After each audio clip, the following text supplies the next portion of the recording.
the Venerable Halim El-Dabh, who came up with this idea of painting and composing to music. Would you like to say a few words about what's coming up? Yeah, the idea came to me way back, and from a custom that was used 5th century BC in Egypt, in which color circles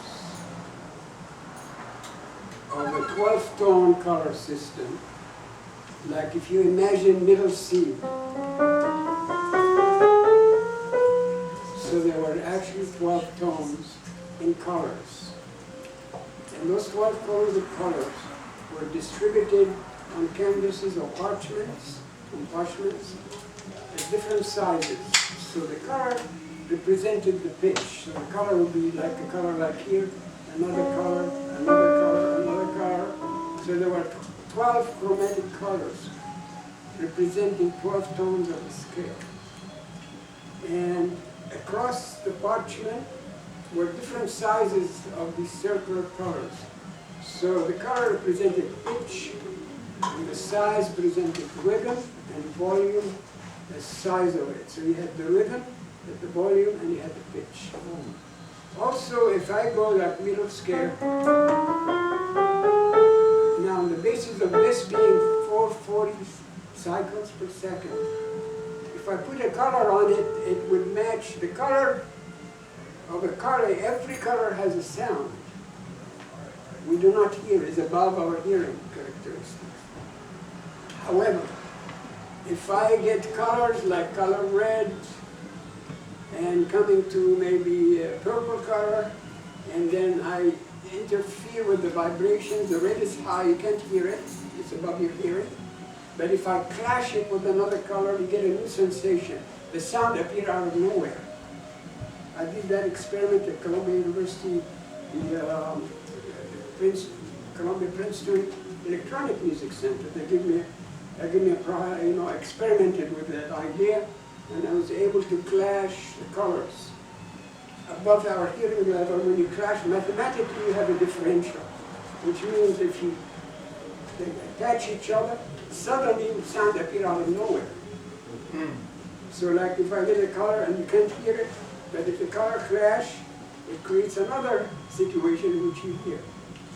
So on that basis, I looked at the painting, which I stumbled over back in 1952, left it until 1965, and taught kids to compose, to dance, and make music back in 1965. And I realized two areas. University of Utah has been doing the experiment, and the Metropolitan Museum of Arts, and the center in Germany has been doing experiment with this phenomena of this particular practice of 5th century BC, Ptolemaic period in Egypt, which actually they use that as a music school.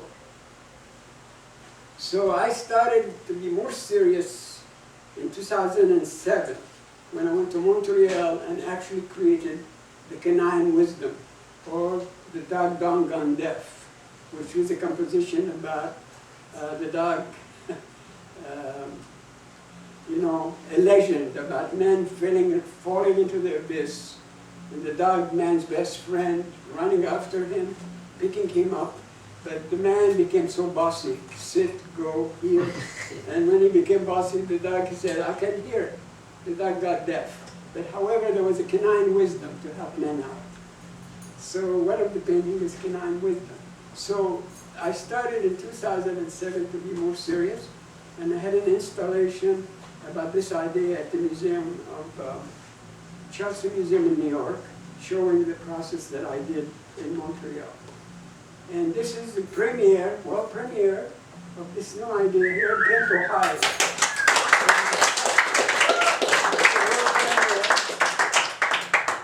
Of this idea. It's a world premiere right happening here, and I'm very happy to happen in the community that I really live in.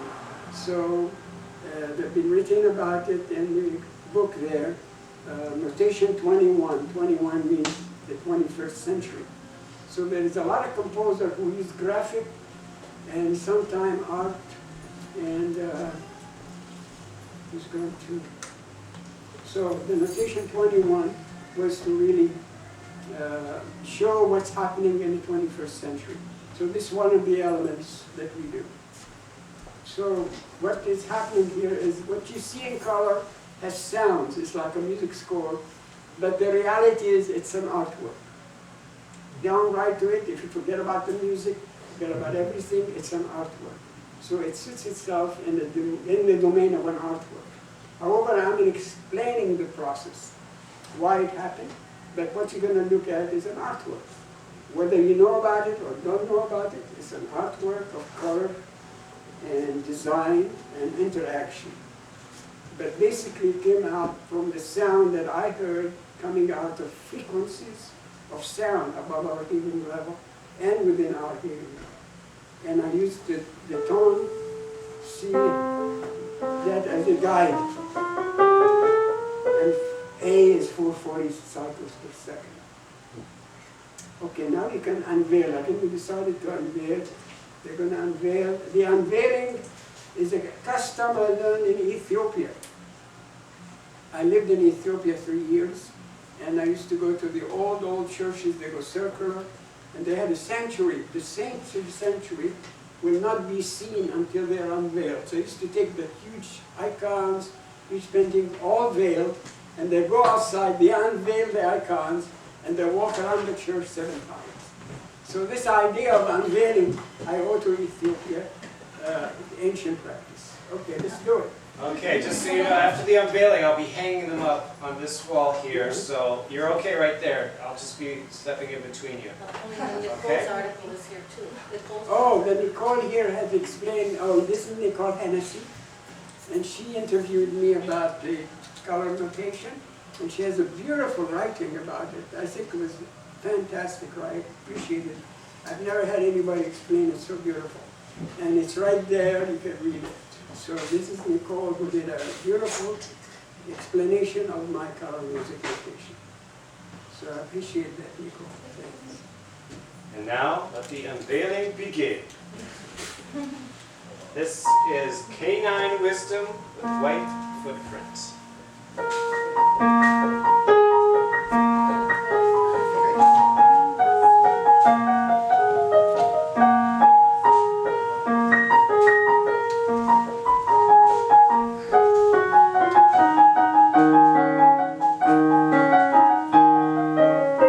Celestial Journey.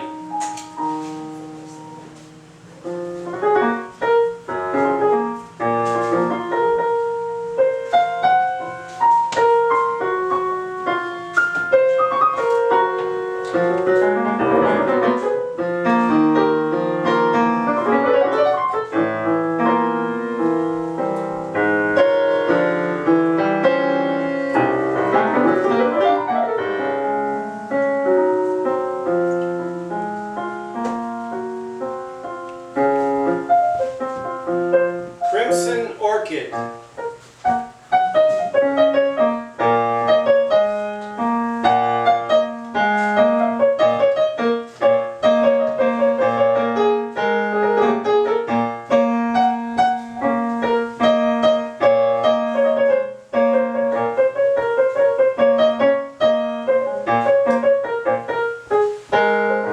Startled Peacock.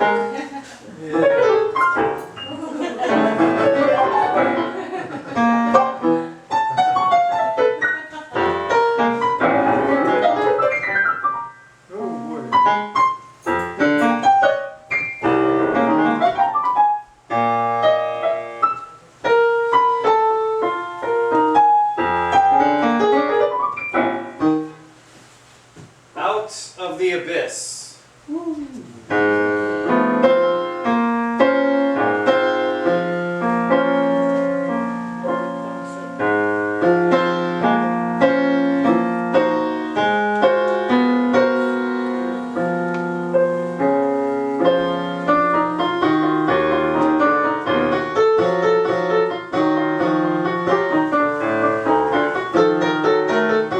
Mysterious Rays.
Cassandra and the Oracle.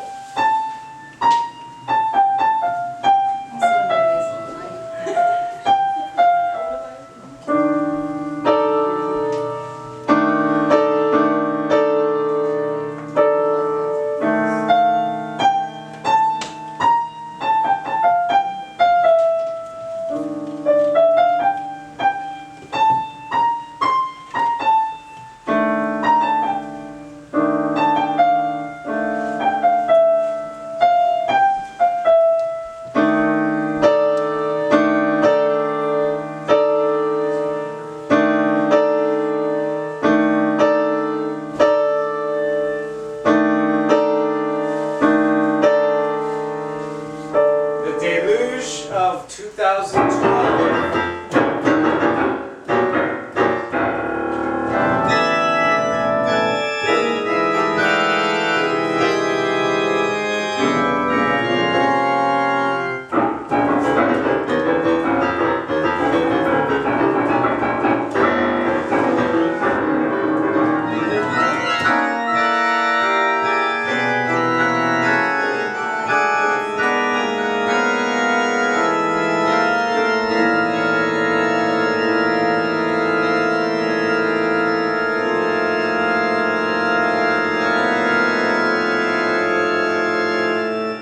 The Eye of the Falcon.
Can you do it again? Sure, yeah. Yeah, but thanks for bringing it. And now you can look at each one and look at it as an artwork. It has nothing to do with the music, but it's a creation of an artwork. Visually, it's an artwork. Now we did the expansion that they are also a music score, each one of them. So you can actually play it as a music score. I can have a symphony looking at one and have the whole symphony play from the color score. Do the strokes also mean musically, can you transpose the strokes musically or just the color? Well, there's a graphic relationship as well. So like a started peacock, it doesn't use the, see each one of them has the 12th tone. This one has a 12th tone, somehow this 12th tone being these circle colors. yeah, all this 12th tone. Each one has 12th tone relationship. See, as you see the key to the 12th tone, each one did. Except the starter peacock, it's kind of special. his motion did not need the 12-tone, chromatic 12-tone.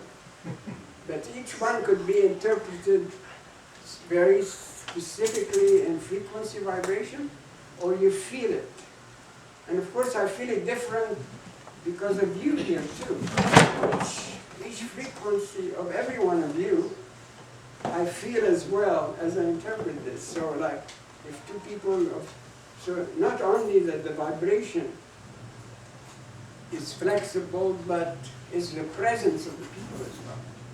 So now there is a vibration there, and because of your presence, you projected your own vibration.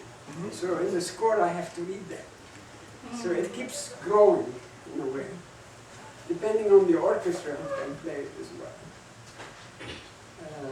Halim, who measured how is the color and the vibration, who measured that? How did they find out red was, Well, did they have a machine that measured Well, red? I don't want it to be with a machine. I want it to be felt, feeling the... So in Egypt, they just assigned red to this vibration? Well, what they did in Egypt was very strict, it's all the circles. They didn't expand the circle.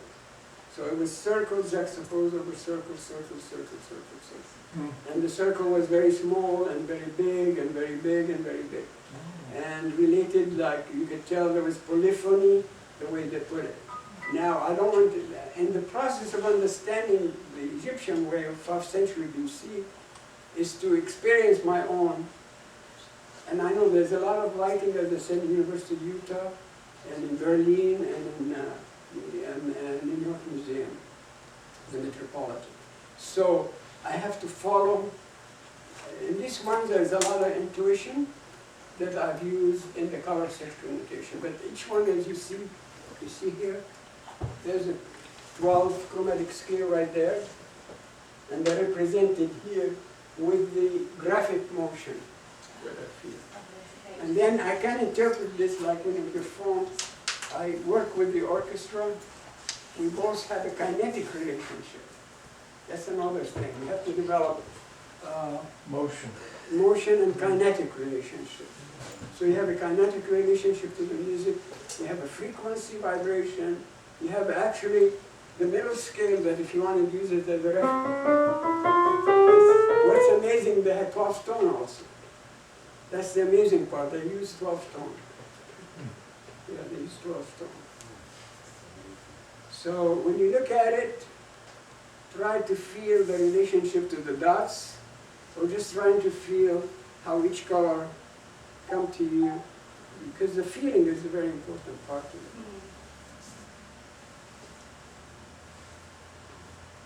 What is magenta? Yeah, I'm open to more questions. What does magenta represent? What genre? Magenta, the purpley pink. What? Which one? In both the peacocking and the first piece, there's like magenta. And The color magenta. Yeah. So pink. Well, it gives you the mixed vibration of the color that combines it. Red That's and what I blue. think. Yeah, it could be.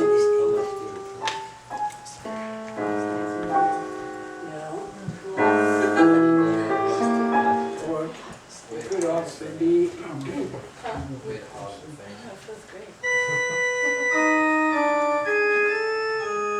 And I could be playing chromatically, or I could play.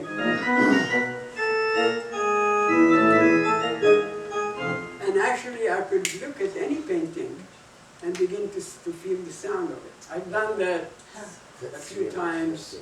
I don't know if people remember.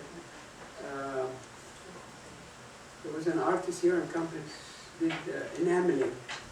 Somorowski, I don't know if you remember Somorowski, he passed away. I was in Columbus once, and we had an art show back that was in the 70s, and I was able to play the music of the opera. So it's really incredible relation. So it's really a wonderful feeling, and a new opening of graphic, color, motion, and kinetic relationship between the musicians, because when I work with the musicians, they're just not looking at notes and perfecting them, They have to play the notes and feel a kinetic relationship to everyone in the group at the same time. So you have this, and the kinetic is one of the tradition I learned in Africa, wherever I travel. When I get with orchestra, you don't have a conductor. So you feel, it's amazing that you can immediately feel each other perfectly. So there's a kinetic connection as you get the music just perfect. So it doesn't need somebody doing like this or like this. So I felt that kinetic relationship definitely there. So people who work with color that I travel, and the Yoruba people in Nigeria, I had experience with them as far as color relationship. And I'm trying to see which groups that there are some people in ancient Egypt, or some people in modern Egypt, who are blind. In ancient Egypt, the blind people were assigned a lot of music practices. The great harp players in ancient Egypt were all blind. So I met a lot of blind musicians in Egypt, and they can sense when you say the color, because they don't see it. They can feel the vibration of the color I mentioned, and they can retain it. And depend so much on the kinetic relationship as well. Can you interpret these with the drum? Sure, why not? Yeah, I guess It's easier on the keyboard. It's easier here, easier with a group of musicians, because you have different color instruments.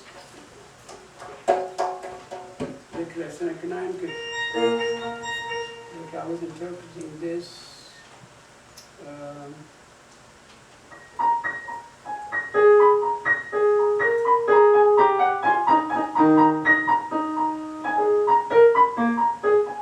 That's the canine.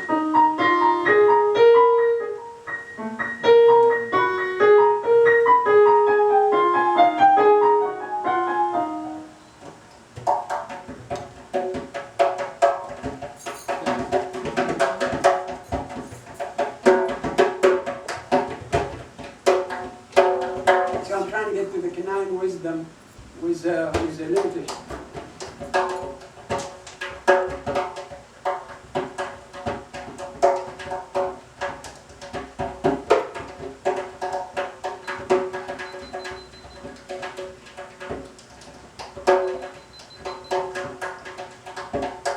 So I can.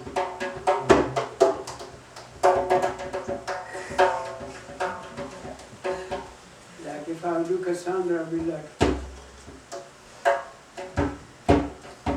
No, Cassandra had a voice.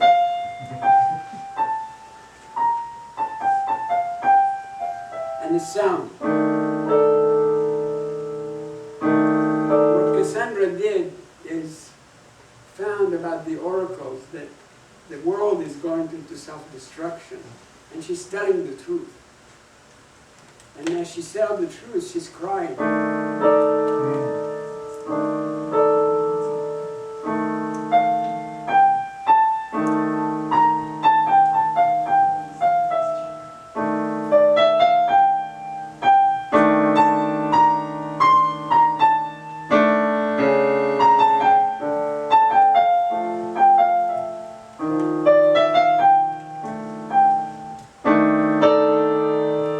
That's a Cassandra.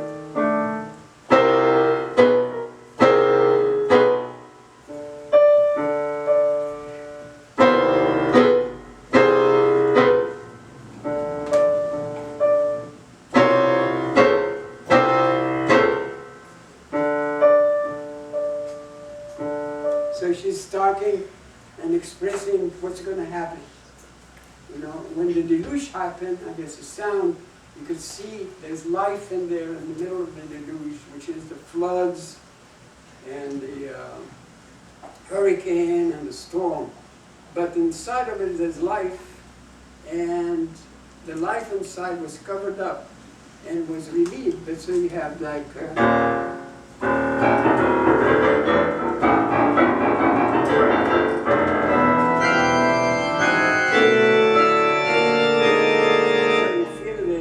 That's how this circle and the music.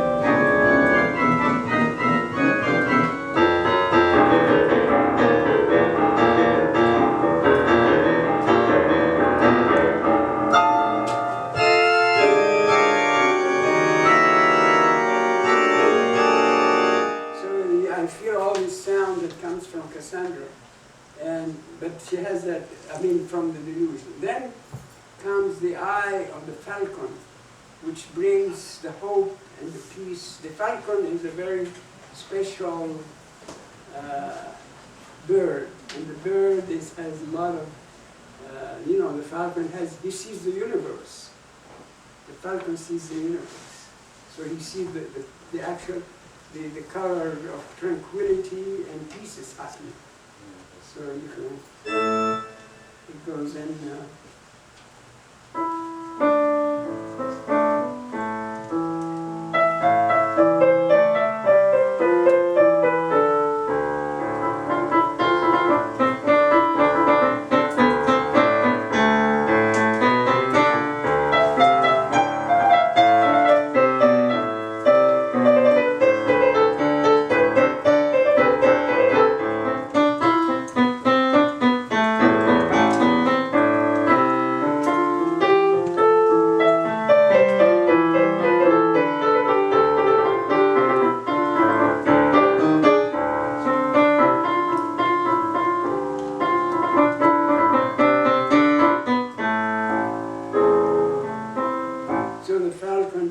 Gives us hope after all the destruction that happened in the deluge. Yeah. Did you write the music before you painted? No. No, I didn't write any music. I actually painted the sound that came to me, and then the sound, the painting is the score, and then I read from the painting. Yeah, I didn't write the music after. So the painting came first. Yeah. So maybe you take a few seconds, you can examine each one. At least you want to ask me more for sound. If you have any questions,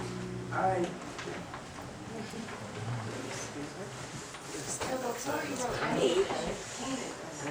before you wrote any of that, you painted this, right? Before you wrote any of that, you did a painting. Yeah. Yeah, I did the painting first.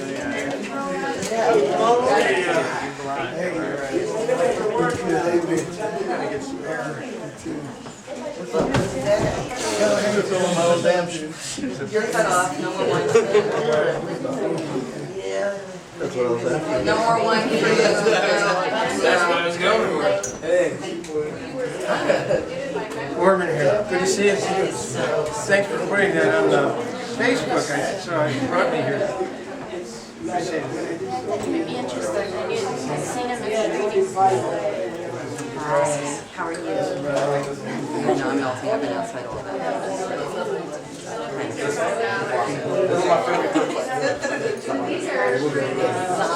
wish I could. Hey, how are you? Good, how's it going? Good. Nice to see you. Nice to see you too. Wonderful stuff. Oh, it's beautiful.